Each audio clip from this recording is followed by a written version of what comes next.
challenges and work for the greater good. Fill our city leaders with wisdom and direct this meeting today. For it's in Jesus' name we pray. Amen. Amen. Next item, please. Item 4, proclamations. We have 2 proclamations this morning, and we will start with the Emancipation Proclamation Day. Is Glenda Theus in the audience? Yeah. Yeah. Oh, I see her back there. If you'll join me at the podium.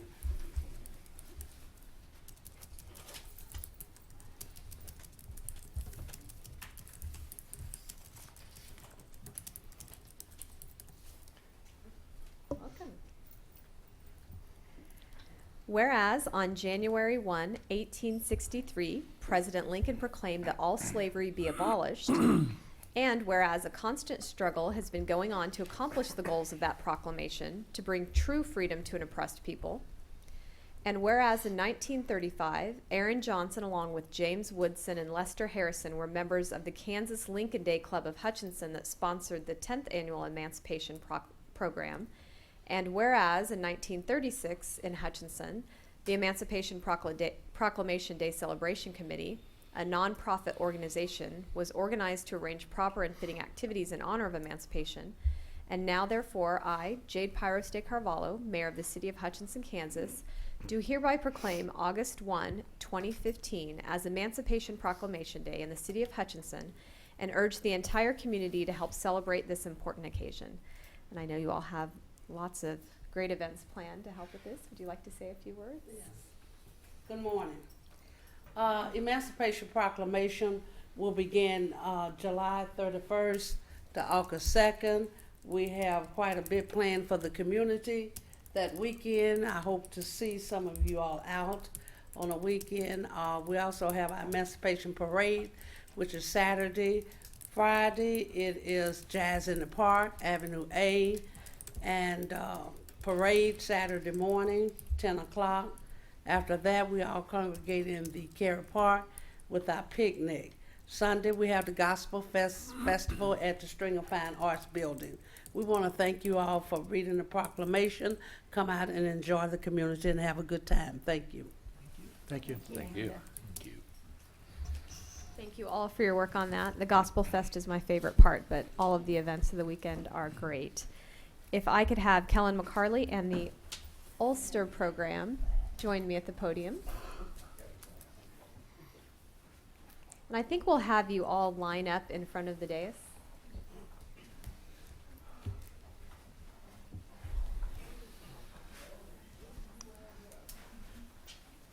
This is always the best attended meeting of the year.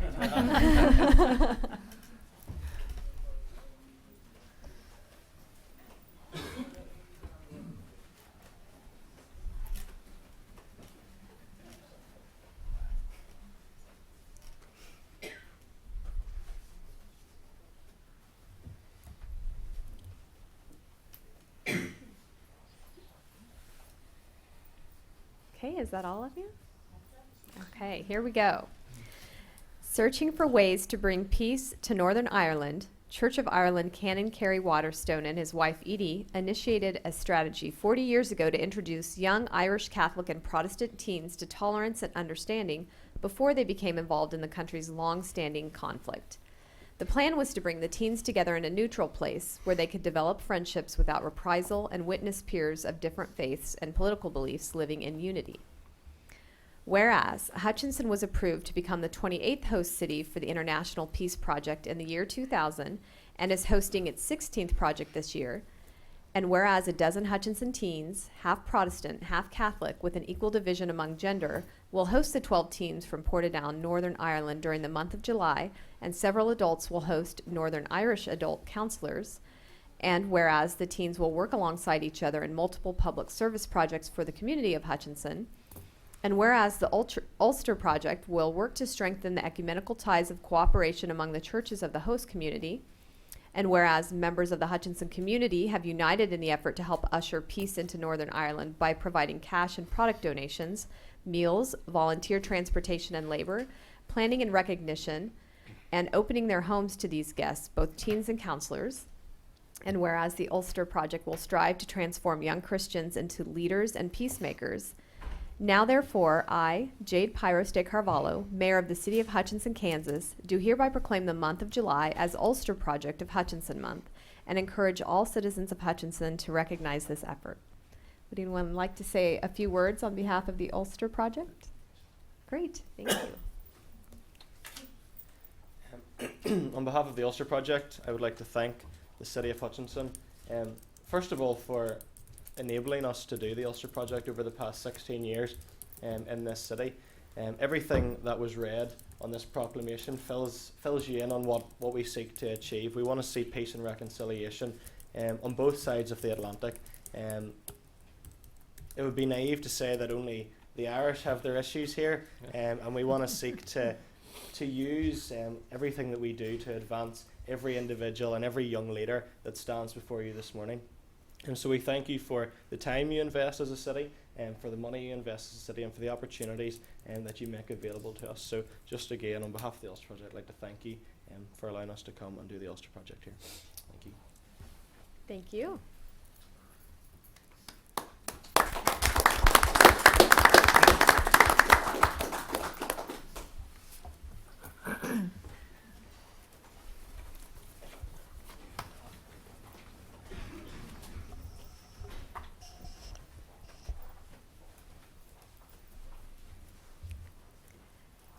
John, are you joining the project for the day? Okay, we'll see you later. Next item, please. Item 5, oral communications from the audience. Okay, this is the part of the meeting where we allow comments from the audience on items not on the agenda. So please come to the podium, state your name and address, and keep your comments to about 5 minutes. I'm timing you. Here we go. Good morning. I'm Justin Combs, Director of Parks and Facilities. I have 2 quick announcements. First, if you remember back in March, we accepted a donation from the New Way family for a trail at K61 and 30th. That trail is open as of yesterday afternoon. So Ward Davis was the contractor on that. We also had help from Public Works and engineering for the street markings and the pedestrian signal. So just wanted to give you an update on that. The other reason I'm here is I want to introduce a new staff member, Jessica Wright. She comes to us from Tulsa. She is our volunteer and education coordinator at the zoo. It's a new position. And I say new position, it's a converted position. We converted a zookeeper position. We felt there was really a need to have somebody develop an education program. Our visitors really demand and really want to be educated, and they want programs, and they want to have interactive activities. So we've created this position. Also, we are very reliant on volunteers, and we're hoping that Jessica can develop a program to recruit, orientate, train, and retain volunteers. They're very vital to our operation. So we're very excited to have Jessica on board. She was very impressive in her application and resume and her interview process. We're excited. We think it's a great addition to our staff. So, Welcome. Anything? Thank you guys for having me. I'm very excited to be in Hutch. This week I've already started getting the ball rolling with our volunteer program. Our first orientation will be August 1st, so I am quickly creating policies, procedures, application documents, all of that. I have over 10 confirmed volunteers attending either on the 1st or the 15th of August, so hopefully we will move quickly and get a lot of these things going as promised. So thank you. Very good. Fantastic. Thank you. And if anyone's interested in volunteering, Jessica is the person to contact. So we've got lots of needs. Thank you. Thanks, Justin. Is there anyone else from the audience who would like to speak? Welcome, Ron. Hello, Jade. I brought a couple souvenirs, I call them, from Hutchfest for this year. Taking a couple weeks off to chill out and relax. It was a lot of work. I brought a proclamation from our governor. He proclaimed that the Hutchfest Barbecue Cook-Off is officially a state championship. So if you want to pass that around and take a look at it later, I'd like to leave it with you, and maybe we can hang it somewhere in the city offices. Or I also brought our Barbecue Cook-Off Championship trophy, which was designed and created by one of our board members, Jay Avery. So this is a replica of the one that we gave the team. So this was, I guess it was Central Welding, I think, it donated the metal for us, and Jay actually designed it. So this is our Stanley Cup. It'll stay with us, and we give them a replica of it in a little bit smaller version. I also have some buttons left over. Surprise, because we pretty much sold all of our wristbands, so we ended up having a few extra buttons left over. And I also have, Chief, sorry about this. I got a bill for our 2 police officers that came and provided security at, and I just got this. And I know we asked the city to provide a couple police officers. It's $550 for extra overtime and having them work on a holiday weekend. I didn't know if there's a formal process to ask for this to be reimbursed, or we're basically right around break even on our income versus expense. Is there a process to see I'm if not we can get this familiar in? with if there is or isn't. I know that it usually comes before us if we're going to provide that at no cost. Yeah, usually that's included in the original approval of all the things that we do, and we assign, this or that. But we've, in the past, have been billing for some of those extra services for all the different events. And There are some, it was for 2 officers to provide security at our beer garden. And yeah, at the beer basically, garden. it was only for a handful of hours. And Yeah, I mean, like, we had a lot of overtime involved with the parade and just things like that throughout that day. But typically when, and I won't speak for the chief, but when there's a beer garden, those types of things, they require additional security, and we've in the past billed for that, so. So do we bill for that during the rod run? Yes, I think we do, Okay. yes. And Jim's gonna be up later, so he may wanna ask to waive that as well.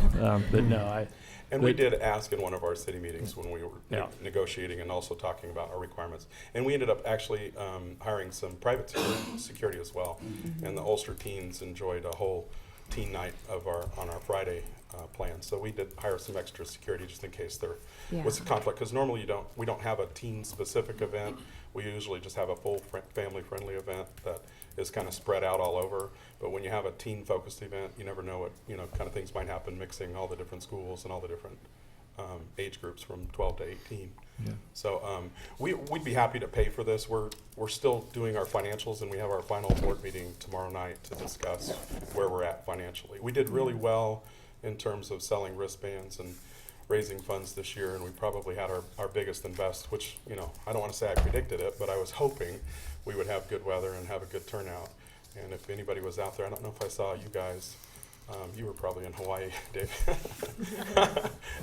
No, but what I'm saying is we had a very successful event, and financially, we're probably gonna end up in the black for the first time in the 7 years I've been involved. Normally, we carry a small balance forward, and Showalter Fireworks or Rainbow would typically let us pay off the previous year. And I know they've sent the bill to the city, and we're going to take care of that, John. Yeah. I think he sent me a soft copy of it. So, but no, we did very well. We had a huge attendance, almost 5,000 people. We only ordered 2,200 wristbands, as you probably read. We weren't expecting that big of a crowd, but I welcome it. And we're actively communicating now with our volunteers and organizers to actually have some paid staff next year instead of relying on parents and teachers and family members to kind of keep an eye on things. We were kind of overwhelmed with, both personally as well as an organization, having 7 organizers and having 5,000 people to entertain. And the monster truck may have gotten a little bit out of hand as well, but that was kind of a nice last minute addition. So if you haven't read the reports, the Hutch News gave us a fantastic review of what we did every single day, and there's plenty to document that this is now bigger than just one person. And I invited my board members to come to the meeting. They're all working, and I'm taking the day off to come here. So anyway, I'd like to leave these with the city, John, or I can bring them back sometime, and We can take we'll care find a of place for them. And we'll work with some either additional sponsors or figure out how we're going to pay all of our bills. We still have about 3 or 4 outstanding bills, including our insurance bill. So we'll take care of that soon. But Well, we I appreciate all your this- efforts, Ron. I know you put a lot of heart and soul and hours into Lots of hours. Lots into and the lots of, and you did as well, festival, and your so. team. Is there any questions about Hutch Fest that I could answer from either the audience or the city council?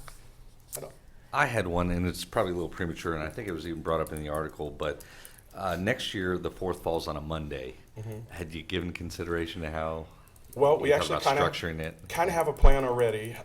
If the parade falls on the 4th, the parade is usually on the 4th. I'm not sure if the radio stations decide if that's going to be on Saturday or that Monday. If we did the parade and we did it on a Saturday, we're planning on doing a concert and fireworks on Monday.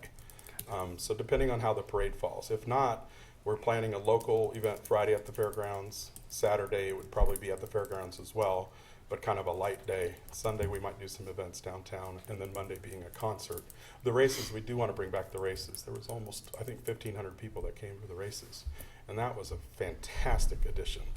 It was well attended. It was fun. My first races, I hadn't been to the races before. Yeah. And I was scrambling around trying to find a AM/FM radio to have music for the fireworks, but I did enjoy a little bit of the races. And we had planning and organizational structural issues that we need to resolve for next year, but we took plenty of notes, and we kept the show going, but we were 10 minutes away from not having music, and that's a pretty stressful event. So we had fireworks, and everybody had a good time, and Dutch News gave us some really good reviews. So yeah, we'll release our full plan October 20th. Okay. But, Thanks, Ron. And in the future, I think, you will learn year after year. And typically with events that I think are alcohol related, it probably wouldn't be a good policy to start reimbursing for security on those. That's just my thought. We want, and they were there, out there Friday roaming around. They were also at the motorcycle dyno contest and kind of keeping the peace in the car show. It wasn't just for the beer garden, but Yeah. we had our own private security. We had a current military officer was, let's just say he was armed or carrying concealed carry, I guess, just in case there were issues. But we had Yeah. 0 issues. That's And great. it was a fantastic idea to bring back King Midas and the Mufflers, which kind of reinvigorated the history, or I guess they call that nostalgia. So Yeah. that actually went really well, and we were having a good time until late hours of the evening. So we had a really great event, and I'm proud. And of course, I'm taking some time off now. I'll probably be another week of just trying to Decompressing. relax, decompressing. Oh, That's great. good. Thank you so much, Ron. Before we start on plans for next year. So. Well, again, you ought to be thanks. proud. What's that? You ought to be proud. No, I'm very proud. Too proud. So I'll leave these with the city, and I'll take care of the paperwork. Thank you. Thank you, guys. Are there others in the audience who would like to speak for a few minutes? Hearing none, please call the next item. Item 6, consent agenda. I had one question on the financial reports. Frank, just out of interest, I guess, on the second page that came in our packet, which is titled Statement of Cash Receipts, Actual versus Budget. Just wondering, all of the years except for the enterprise fund are at or above the 50% mark of income. And the enterprise fund funds are not off a bunch, but is that kind of how it goes? Are the enterprise funds different in the income which comes in? Frank, you need to come up. Oh, I'm sorry.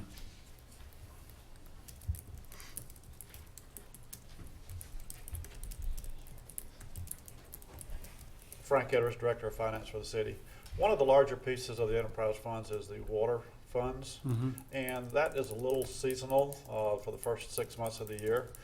January through April are typically low months, and then as the summer hits, people start using more water.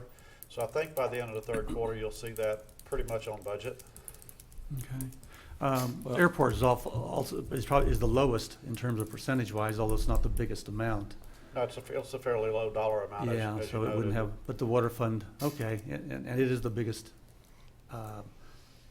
sum, so its percentage below would have impact. And I believe by the time you see the third quarter, it'll be back Okay. on budget. And have we made our subsidy transfers into that, or do we do that at the Yeah, end we're of the year? doing that each quarter. Okay, so that is a quarter. But, like on the property tax, we typically get 70% of that in February, so Early you on, see yeah. that one, yeah, so. Okay, it was just Yeah. information. Thank you. Thanks, Frank. Are there other questions or motion on the consent agenda? I I move- move to approve the consent agenda and authorize the mayor to sign. Second, Please call the roll. Deckent, yes. Inskeep, Yes. Dave Line. Yes. Soldner, Yes. Pyros de Carvalho. Yes.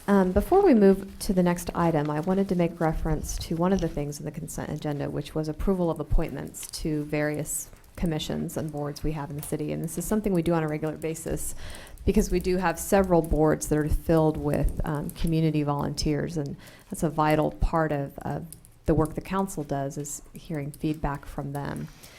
And I noticed that there are a few positions that have remained unfilled, and they're on pretty important commissions. One of them is the Community Improvement Commission. And Jana, did we have another opening? Maybe it was on the Housing Commission. If you could speak just a minute or two about what we're looking for, or maybe what that commission does, and maybe somebody would be interested in submitting. Sure. The Community Improvement Commission actually was the commission that spawned the Housing Commission as well as the Landmarks Commission. So they are a very active commission. They're probably one of our oldest commissions we have that planning manages besides the Planning Commission. They look at improvement projects, beautification, and they're also involved in the neighborhoods, Healthy Neighborhoods Initiative. Right now we have 3 vacancies on that commission. We encourage anybody who's interested in improving our community to apply. The commission meets on the 2nd Tuesday of the month from 4 to 5 p.m., so it's not a huge time commitment here at City Hall. The Planning Commission vacancy we've had, we did get an applicant for, and we'll be bringing that one forward. Great. Next meeting. Now, I understand that some of those slots need to be filled district-based, so I know Northeast is available. On the Community Improvement Commission, yeah, we're looking for someone from the northeast part of the city, and I think the other, and southeast. Okay, Southeast as well. So if you live in either of those council districts and you're interested, we welcome applicants. It's a great opportunity to get involved in some really exciting things. That Healthy Neighborhoods Initiative is going to really, we'll be hearing a lot about that in the coming months. Thank you so much. Next item, please. Item 7A, consider resolution approving Hutchinson Rod Run as a special event. Paul Brown, City Attorney. Council, you have before you a proposed resolution to approve a special event and designated entertainment district. This is for the Rod Run that has occurred for several years now. This particular resolution is unchanged from last year. It's the exact same district. All we're doing is changing the appropriate dates for the weekend. And I noticed in the proposed resolution that got into the agenda packet that it had the waiver of the 60-day period. Mr. Groover and his group are ahead of that game and don't need the 60-day waiver, so the document for the mayor to sign does not include that waiver because it is not necessary. The Rod Run group will continue to coordinate with city staff for its event and all the departments that are involved. This particular resolution allows them to serve alcohol during their event in that designated district, and that's the significance of the resolution. Bless you. Thank you, Paul. And Mr. Groover is here, and some of his folks back there if you have questions about the event itself. Jim, did you want to say a few words? Great. Council, Mayor, thanks for having us here this morning. As he's saying, we're trying to stay ahead of the game just a little bit. It seems like I'm always last minute on a lot of things, so once in a while we try to get ahead of it. But we appreciate everybody looking at this, and this is our 8th year. We've got a lot of new things this year that are really going to be great. The barbecue fest that has been at DCI, we're going to combine efforts this year, and so we're going to have one great big party for 3 days, and it's going to be a lot of fun, a lot of new things going on. We've got a lot of the same sponsors, a lot of the same vendors that are going to be coming back this year, and if we get half as good a weather on Saturday as we did last year, it'll be a great event. So we really appreciate anything. I'd be glad to answer any questions. I think you do have a little flyer there in front of you that kind of tells a little bit about what we're doing. We're still kind of in the process of finaling the websites and getting them combined with the Barbecue Fest. We're passing information back and forth and trying to get organized a little bit better in that fact. But otherwise, that's all I have. We just really appreciate the chance to do this downtown. It's always been our goal to bring people downtown, show them all the nice things that we have to offer, and and we do get a lot of people from out of state, different people that come in, and a lot of good comments after the fact. We get, I get a lot of emails, and 99% of them are good emails that come in after the event, just telling people or telling me how the people enjoyed their time here. So, any questions at all? Is this your official flyer, Jim? It's a temporary flyer that we just kind of put together. We've actually got some other flyers that have registrations on it that we take to car shows. We'll actually be going to Salina this weekend, passing out some more flyers. But that one's kind of a temporary one. We're trying to put together, like I said, all the information from both of our websites together, and so that was kind of a preempt to get things off the ground a little bit. Reason I ask, unless I missed it, I didn't see the dates, just the year. Yeah, So, exactly. okay. Yeah, just go to our website is what that's basically saying right there now. hmm And it is the 2nd, 3rd, and 4th this year. So, anything? Thank you. Thank you very much. Is there a motion on this item? I will move to approve the resolution as presented. Second? Please call the roll. Deckent? Yes. Inskeep? Yes. Dave Line? Yes. Soldner? Yes. Tyros de Carvalho? Yes. Next item, please. Item 7B, consider ordinance amending residential rental registration and inspection program. Good morning again. Janet McCarron, Director of Planning and Development. And the item before you is small amendments to the rental registration. They just had my picture up there. I'm like, oh no, larger than life. To the rental registration and inspection program. Sorry about that. Just a little background. On April 7th, City Council, and I think a couple of you were not on the City Council at that time because we had an election following that, but adopted the rental registration and inspection program. The actual registration requirement and requirement to start inspections won't begin until January 1st of next year. But in order to kind of set the stage for that, make sure that we have all the units accounted for and can just jump right in January 1st, we sent an initial mailing out on June 26th to 3,000 and above 3,000 individuals that our database identified as potential rentals. And that involved about 7,500 units throughout the city. And we asked folks to call us back or email us or come into the office or mail the units that we showed were rentals back into us.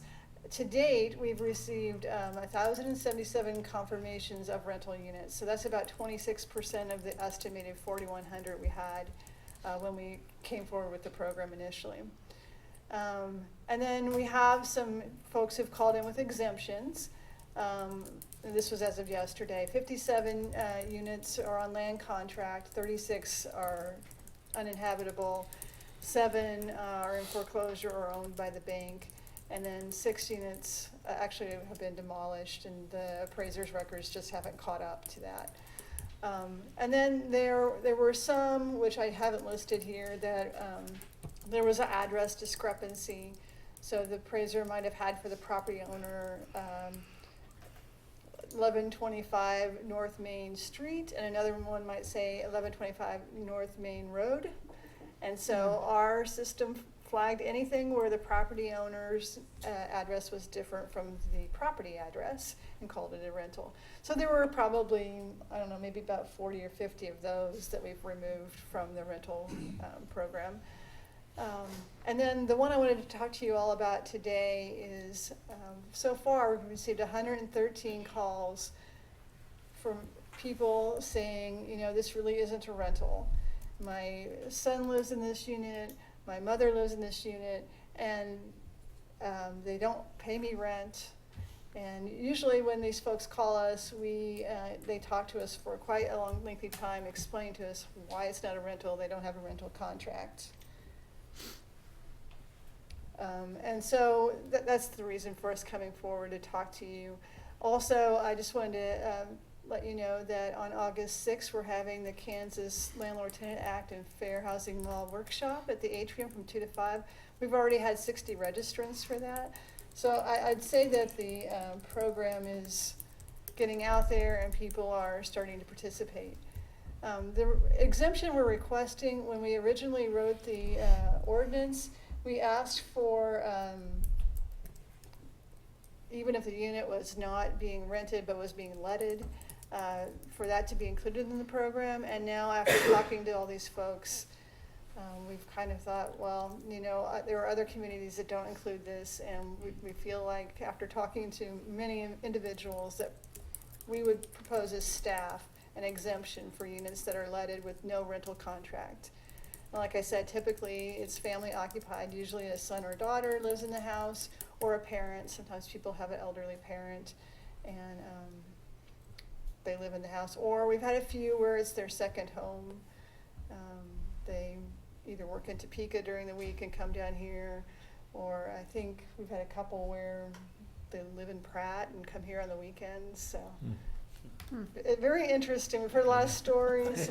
We managed to overwhelm our phone system, and we want to really thank our IT department that came to the rescue for us. And I want to thank Amy, who has talked to not every single one of these 1,000 people, but probably the big bulk of them. It's been a huge task, but I think that in the end we'll be ready once the program starts. What we're proposing also is, if they are claiming this exemption, that they would sign an affidavit indicating that they understand that, or that they know, or they're agreeing that they're not offering it for let, or not offering it for rent, and there's no rental contract.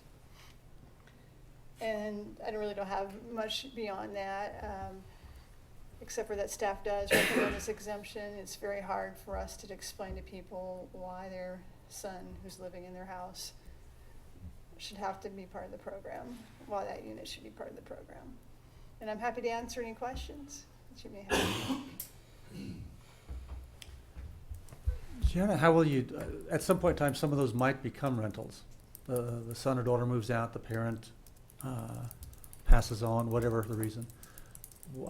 Any thoughts on dealing with that transition or that change? Right, the affidavit has a statement on there that they have 90 days to register it as a rental should it become eligible for the program. We haven't really discussed it too much, but I was thinking possibly one thing we could do is on an annual basis send out a notice to those folks we have listed as being exemptions, just confirming we show this as an exemption, is this still the status? And then we have a huge database. We actually have every single housing unit in the city, and the property owner at the time that we pulled the records down. So yeah, that would be something fairly simple for us to do. Jana, when do you plan to start advertising for the new position? I believe we're meeting in September to outline all the minimum qualifications, and I think that it'll be advertised in October, September, October timeframe. Okay. We're hoping to get someone on board in November so that they have 2 months to familiarize themselves with the city. Maybe we can find someone local, I just don't know, but familiarize themselves with the city and the program and kind of figure out how they're going to run the inspection piece.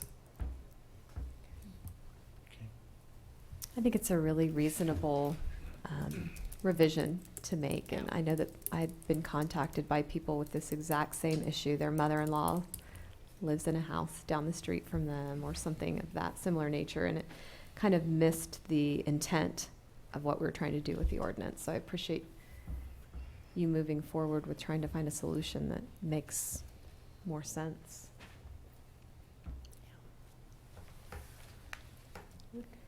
Any further questions, comments, or a motion on this item? I move we amend the ordinance as presented by staff to the rental inspection program. Second. Please call the roll. Deckent? Yes. Inskeep? Yes. Dave Line? Yes. Soldner? Yes. Pyros de Carvalho? Yes. Next item, please. Item 8A, consider request to revoke conditional use permit for motor vehicle repair at 1618 East 4th Avenue. They aren't here.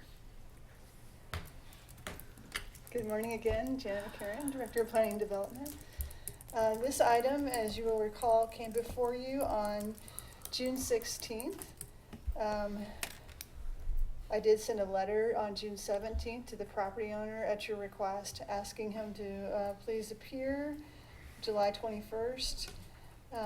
And also I copied the tenant on that. Since that meeting, the tenant has come into our office and talked to us briefly. I wasn't in the office at that time, but said that he had looked into the possibility of paying for paving the property himself. And I don't believe either the tenant or the owner is here today. And I did a drive-by inspection. Actually, I drive by this place every day, so it's pretty easy for me to do an inspection. But the vehicles have been removed from the back property, but the paving has not been installed, and no landscaping, screening, or other requirements of the permit have been met. So at this point, without the property owner cooperating, staff's recommendation is that we revoke the permit. And I'm happy to answer any questions you might have. So the permit, if revoked, then what follows that?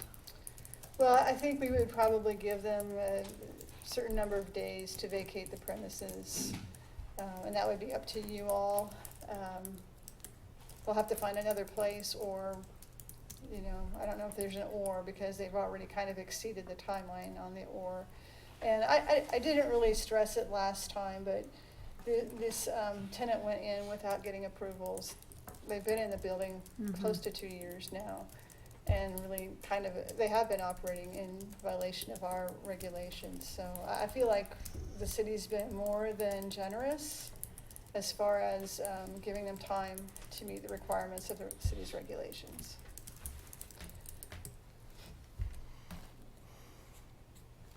We've done about everything we Yeah. can do legally to give these folks some latitude. I think so. Yeah. I mean, I don't think that they're going to pave it. I don't think they have the capacity. And it's a commercial zone. The standard in commercial zones is paving. I don't think that I, as staff, would want to even recommend we think about not having paving as a standard in our commercial zones, and I don't think the city council would want to do that either. So they're kind of in a tough place with that property. They're just in the wrong location, basically. So. Is there anyone in, oh, I'm sorry. Go ahead. I was going to ask if there's anyone in the audience who wanted to speak on this. I didn't see anybody, but I wanted to make sure. Janet, this property is going to have to be paved to be used as a commercial property. Yes. With the exception of if it went back as what it was originally or something? Is Well, that, did I misunderstand that? It was considered a non-conforming use. The previous use was, I believe it was for canopy sales. Okay. And so if that had gone in right after that canopy sales left, now it's lost any kind of non-conforming status, or any kind of legal So you non-conforming couldn't status. even go back to awnings at this Right. point? Okay. All right. It's pretty much has to be paved, or they can't use the property. Can the owner use it like for storage if, rather than put a business in there, could he do something like that without paving it? Well, I would, not legally. Okay, But we. that's where I was headed. Yeah, not legally. So in essence, unless he paves it, that building is basically useless. That's correct. Okay. That's kind of dumb. Well, it's really unfortunate that people are going to have to lose their jobs. Right. Yeah. But I don't see, I mean, I would peg the 4th Street corridor as our least planned and worst looking. So I don't think that we should do anything to further that.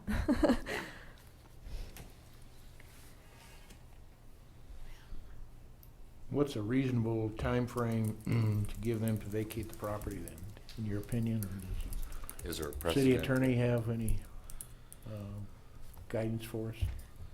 There's nothing in the zoning regulations Zoning. about how long, because it's a conditional use permit, and you're supposed to meet the conditions. And they were there without permission in the first place, and now they've had 2 years. So council, I wouldn't say that you leave a long period of time. 60 days? 60 I was days. gonna say 30 to 60 days tops. Yeah. 60 days? I'd be comfortable with that. 30 might not give Yeah. the opportunity to find another Right. more Location, yeah. employment, Yeah. you know, so. Is there a motion or further discussion on this item? Well, it's certainly unfortunate for the tenants. They seem to be very conscientious when they were here, and I know they've tried to work with Mr. Showalter, but apparently just is not, he just is not interested in complying. So I guess I would move to revoke the conditional use permit for motor vehicle repair at 1618 East 4th Avenue for failure to comply with the permit conditions, and provide a 60-day vacation period of the property by the tenants. I'll second. Further discussion? Hearing none, please call the roll. Deckent? Yes. Inskeep? Yes. Dave Yes. Soldner? Yes. Kyros de Carvalho. Yes, next item, please. Item 8B, consider 2014 financial audit report. Frank Edwards, Director of Finance for the city. We have concluded the 2014 audit report, and it's in the agenda packet, and I've handed copies of the report to you guys as well. The audit was performed by Lindbergh, Vogel, Pierce, Ferris, Chartered here in Hutchinson, and the audit opinion concludes that the financial statements are fairly presented in all material respects. Today, we're here to answer any questions you may have about the audit. Also, we have Randy Hoffmeyer, who is with the firm who managed the audit itself. He's here to also answer any questions or provide any comments you would like to hear. After questions or discussions, I'd recommend we approve the audit report as submitted.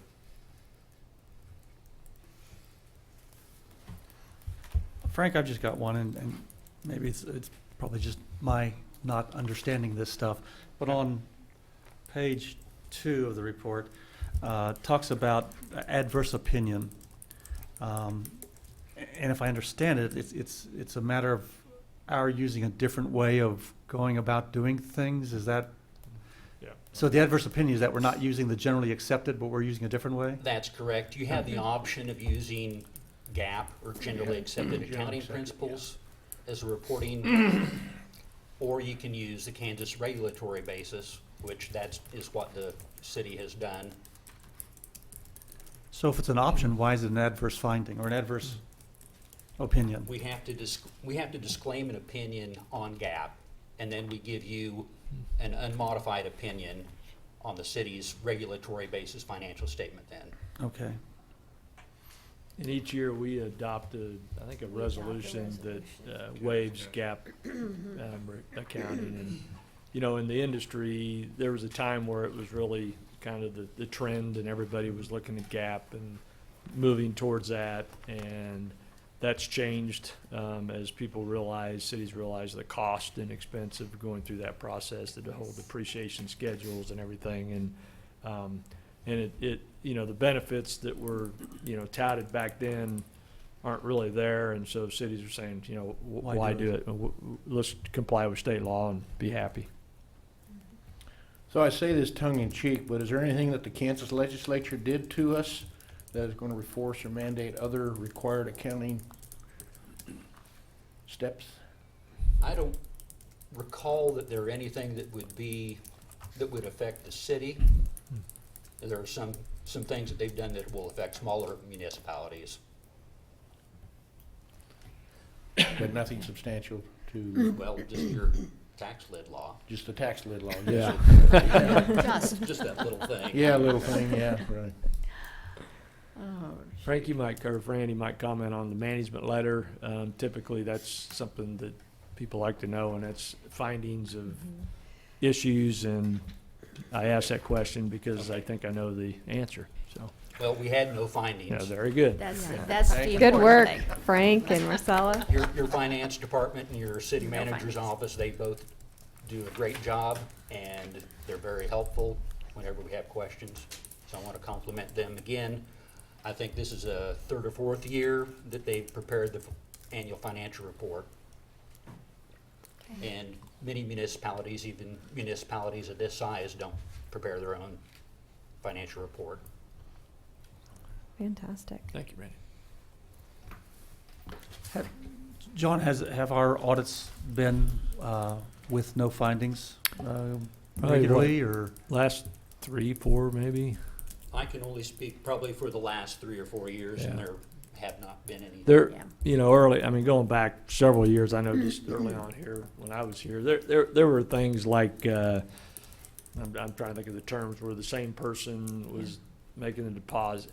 I don't know what the term is there. but- Separation of Yeah, duties separation. or something like that, yeah. There were a few of those kinds of safeguards in things, place. but, nothing that I can recall that was really anything But significant. the last 3 or 4 have been clear of findings. Good. Since we've been doing our own, apparently. Yeah. Does that coincide? Because I think, doesn't it speak to the municipality actually preparing their own, I mean, that's been a change, because in the past, going way back, you guys actually prepared the statements, and then we reviewed them. That's changed a lot because of, I think, our capacity. Yeah. Is there a motion on this item, or any further questions or discussion? I would move to accept the 2014 financial audit report as presented. I'll second. Please call the roll. Deckent? Yes. Inskeep? Yes. Dave Line? Yes. Soldner? Yes. Tyros de Carvalho. Yes. Next item, please. Item 9, report of city officials. Nancy, let's start with you. I don't really have anything. Okay. Been a quiet couple of weeks. Sometimes that's good. What about you, Steve? It's good to be back. Had a good trip. Good to have you back. Dave? It's good to have Steve back. John? Nothing this morning. I had just 2 short items. One is to remind everyone of the community celebration to mark the 25th anniversary of passage of the Americans with Disabilities Act. That'll take place across the street, George Pyle Park, 100 East Avenue B, today at 5:30 p.m. They have all kinds of fun things and speakers planned. And I also wanted to take a moment to offer sincere thanks to the Kansas Housing Resource Corporation. This was never reported, but they contacted us immediately after the closure of Noel. The city has enjoyed a great relationship with KHRC over several years, and they've provided funding for many, many housing projects, including $7 million in tax credits for the Wiley Building, a $200,000 grant for moderate income housing on the 5th Street project, and those are just naming a few very recent ones. So when they heard that Noel had closed because they were forced to deny Emergency Solutions grant funding to New Beginnings, they contacted the city immediately and offered a grant of $17,500 to reopen the shelter. This money came with few strings attached and will definitely help with shelter operations until more stable funding resources can be found. So although we were disappointed that the application for the ESG grant, which is a federal grant, was inadequate, KHRC still felt very strongly that they wanted to assist in any way they could to help our local shelter, and offered immediate state money to help with this emergency. So I just thought it was appropriate to recognize them and to thank Dennis Mesa, Al Dorsey, James Chisholm, Ryan Vincent, and all of the others at KHRC for their generosity and for taking the step to reach out to us when the city really needed it. And John, you're up. Very good. I appreciate you sharing that, because that was something that may have flown under the radar over the past several weeks just in the media coverage. But, part of the relationship that we've developed with that organization over the years through our planning, our housing folks in the city. And it was, interesting because they actually did reach out to us. And once they read the story and I think really stepped forward. And so I appreciate the mayor making that comment. So we've got a meeting, and I'm actually going to call it a regular or a special meeting on July 23rd, which is Thursday, 8:30. Not technically a budget study session, but that's on the agenda. And the reason we're proposing that is that we're going to discuss the budget and then ask the council to approve setting a budget hearing date and then a maximum not to exceed budget. It doesn't mean that we can't change things between now and the public hearing that would occur on August the 18th, I believe that's the day. But if Tuesday or Thursday we get into conversation about the budget and we think we're going to exceed that maximum, then we probably don't want to approve that and publish. But normally at this point in time, we're pretty well at a point where the council says, you know, I don't see us going any higher.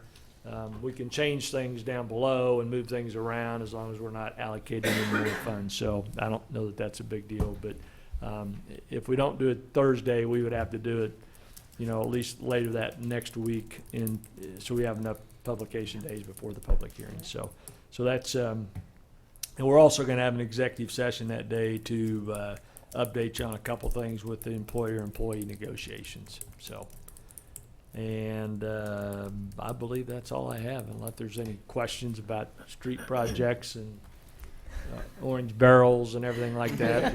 But David, you're seeing the barrel show up in your area, so Yeah. you'll be able to report live from remote from 30th. Both so. my residence and my office. All right. 30th Street is well underway this morning. I took a drive all the way down to the Is it? marketplace. Yeah. And they got that whole, what would be north side, pretty much. So your house and your business, that's what happens when you get on city council. Membership must have its privileges, I guess. Just kidding, of course. Can't argue that special treatment's being made. Right. But that's all I have then. Is there a motion to adjourn? So moved. Yeah. A second. Please call the roll. Deckent? Yes. Inskeep? Yes. Dave Line? Yes. Soldner? Yes. Tyros de Carvalho? Yes. It's not even 10 o'clock. When you get on city council. Membership must have its privileges, I guess. Mid-morning snack or kidding, of course. Can't argue.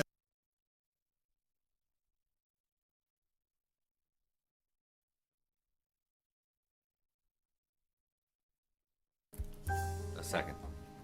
Please call the roll. Deckent? Yes. Inskeep? Yes. Dave Line? Yes. Soldner? Yes. Tyros de Carvalho? Yes.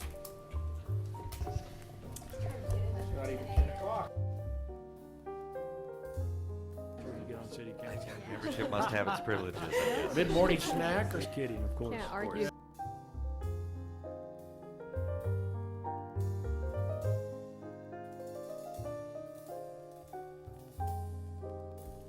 A second. Please call the roll.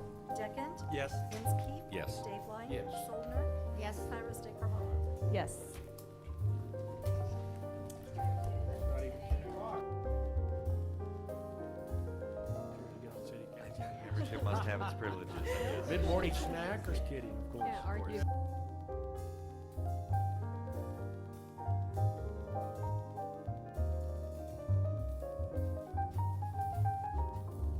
A second.